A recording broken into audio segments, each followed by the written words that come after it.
everyone, it's Allison here, also known as Lasan Faye, and today I'm here with a brand new Zen Doodle with me video. I'm super excited to dive into these tangles today, and as a reminder, I do these tangles by the list given on the Zen Art Challenge for any given month, and I have a link down in the description below if you want to join the challenge. And I also include a link to all the sources that I have for the various tangles that I do. So with all that said, let's go ahead and dive on into the tangles for this week. Okay, so the first tangle I have for you all today is called Sweet Pet by Alina Light.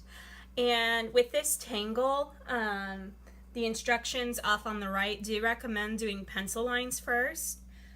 Just to kind of get an idea as to where things will go.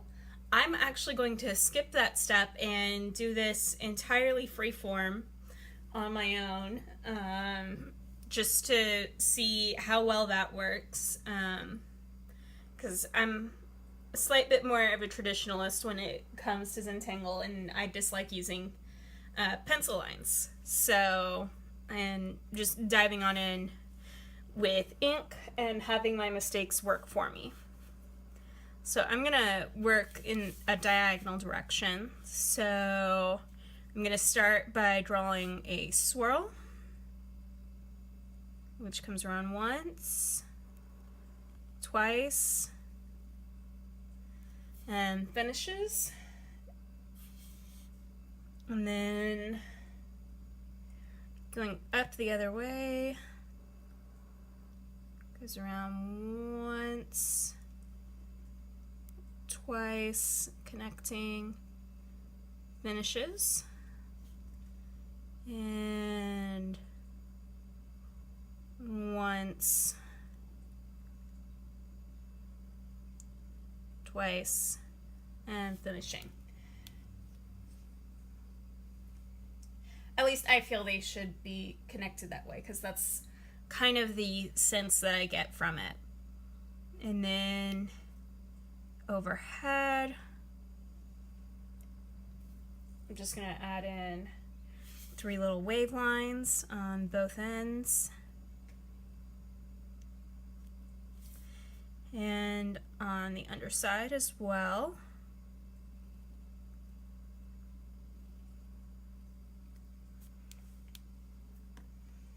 Now, with this one, I'm going to leave the middle one alone, but on the other two, I'm going to draw little leaves, which I'm just creating by doing essentially 2 parentheses and connecting them up.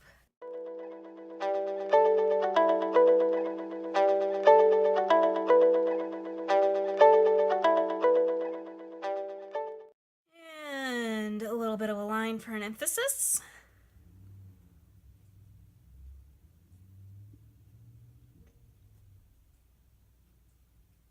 And I'm going to repeat the same thing over in this spiral.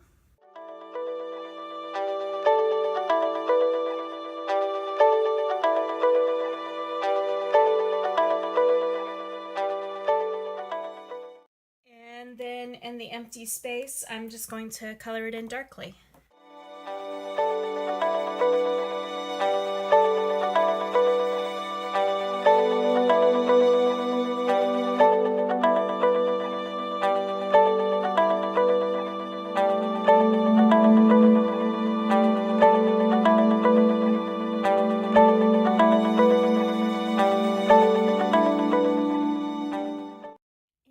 That is all it takes in order to do Sweet Pet. I think this is a really cute tangle. It, I think, would make a very nice border to any piece that you're working on, and I highly encourage y'all to experiment with it. If you do decide you want to use the pencil lines, go right ahead.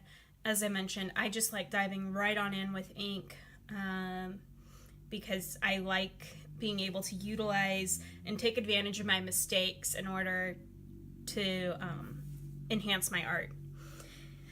But I'm gonna go ahead and leave this one here and move on to the next tangle. The second tangle I have for you all today is called Starmon, and it's by Victoria Comarina. And the way that you get started with this one is you start by drawing a stem. This is a flower tangle. You can make as many of these as you want in the piece that you're working with. And at the top, I'm just going to do a little parenthesis going down to cap off the stem, and then an oval going around. Then, like trying to line up with the center here, I'm going to make a little teardrop shape. It's a little bit longer than usual. And this is going to get filled in, except for that, just to give it a bit of a highlight. Then the next thing you want to do is you want to start on one side and draw a little piece that comes up, hooks over, and ends in a dot. And you just want to repeat this going out as far as you wish.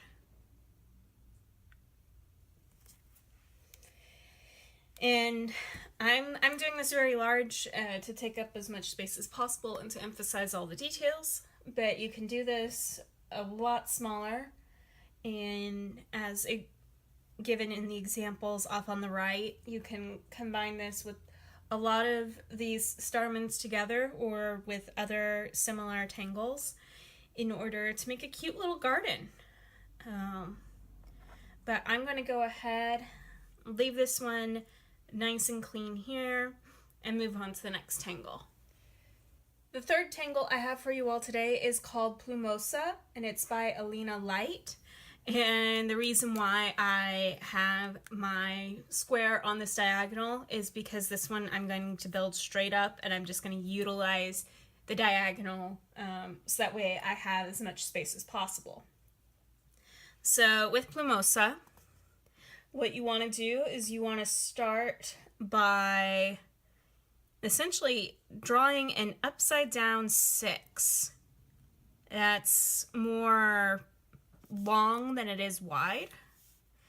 And then once you have your loop on the 6th end, you want to kind of mirror your initial curve on the 6 and connect it all the way back in. And then also you're going to bisect that area. And then just add a little bit of a shading line on the underside there. And we then can do another one going in the opposite direction. And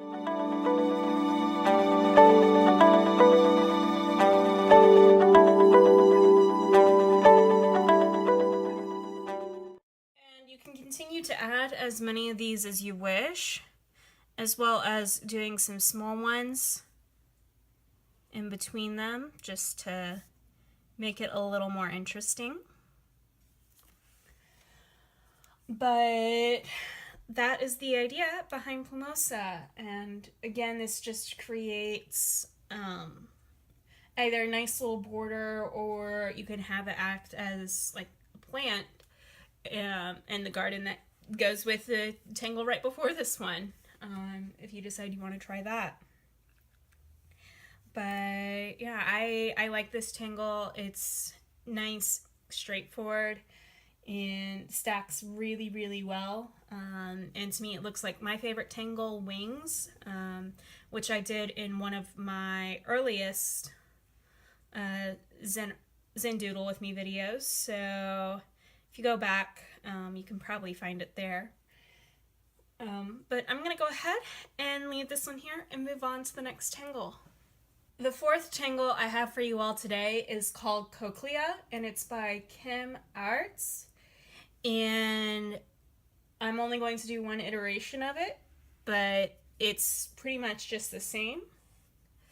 So you want to start by drawing a spiral, a very loose spiral that loops around fully once and then splits off and away. And on the end, we're just going to attach a little bit of a teardrop shape. And we're going to connect these two curves, the curve of the spiral part and the part that's branched off. And that is the main shape for Cochlea. And we can also add a little bit of a shadow line there. And then I'm going to switch to a smaller nib here real quick. And then a bit of some shading here. But yeah, this is one of those that you can kind of do what you will with it. And I highly encourage the experimentation.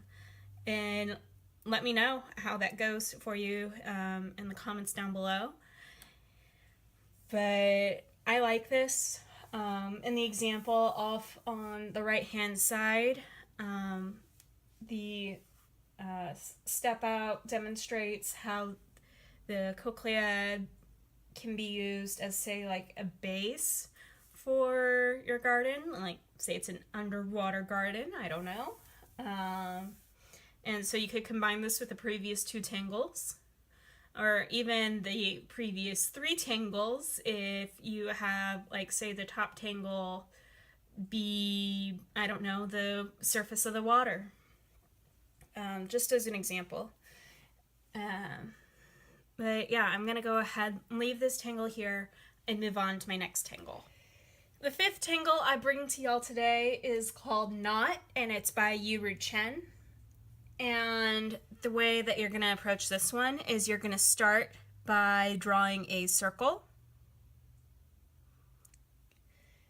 And then along one of the diagonals, or you can even do it up and down, you're just going to do a heart shape that comes in and connects to the circle.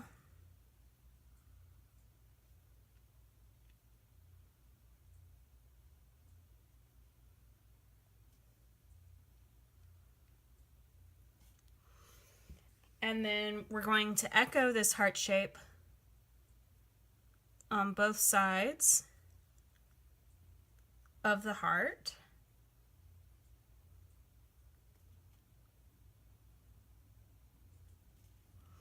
And let's do another echo.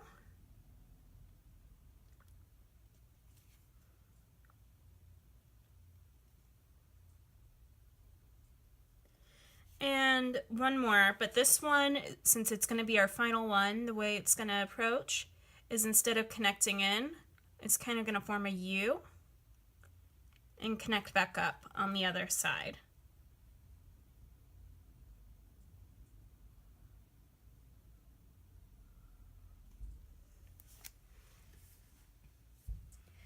And that is how you do knot. And you can also choose to decorate knot however you wish. So, for example, I can color in.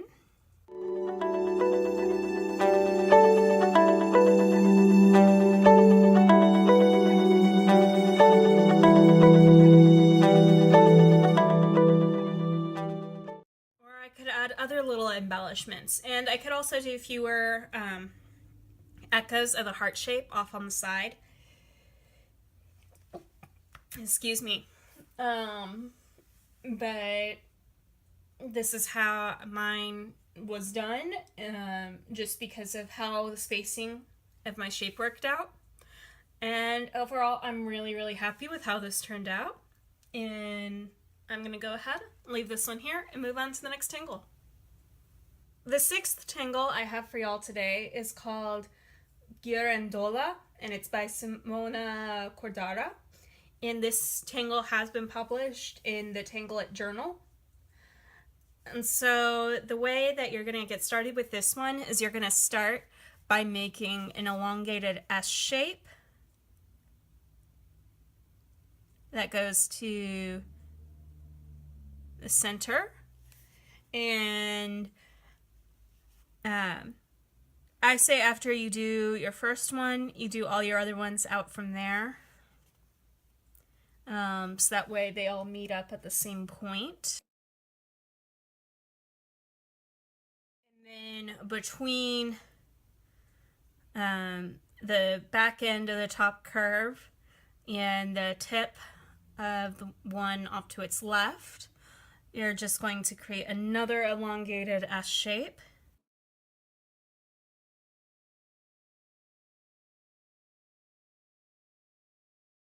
And just have it go full circle. Then at the top, we can add a bit of shading into this area here. And ultimately, that is what creates Garin Lola.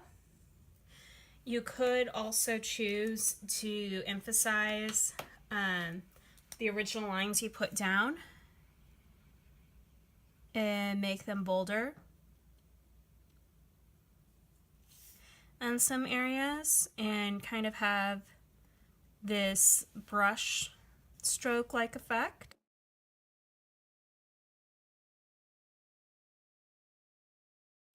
And so that is Garin Lola.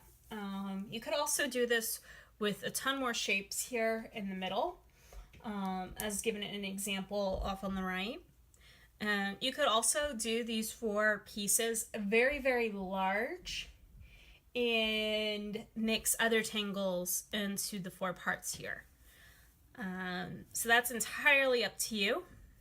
And I do highly encourage experimentation with that. Both of those ideas are contained in the example off on the right. So, yeah, I like it. It's not like one of the tangles that I would necessarily pull out regularly. But I can definitely see why someone would have thought of it. So I'm going to go ahead, leave this tangle here, and move on to the next one.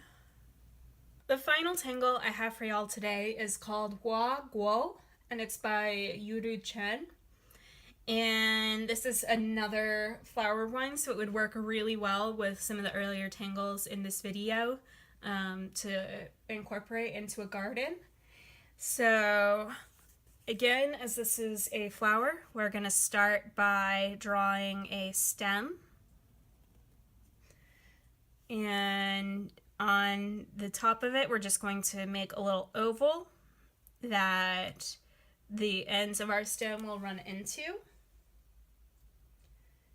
And we're going to do a second one all the way around.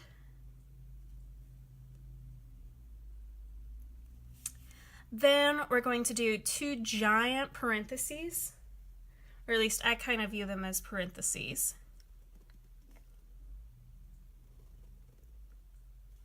That come up, out, and away. And then we're just going to do this little scallop, this little curved scallop that connects the 2.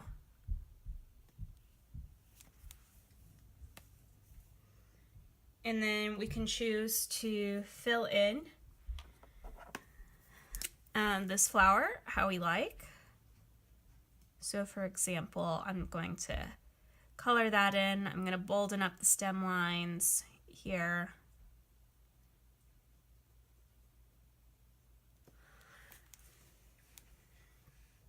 And that gives me a cute little flower that I can then incorporate into any kind of garden piece I'm working on. And so overall, I really like this. I actually like a lot of Chen's tangles that they've done.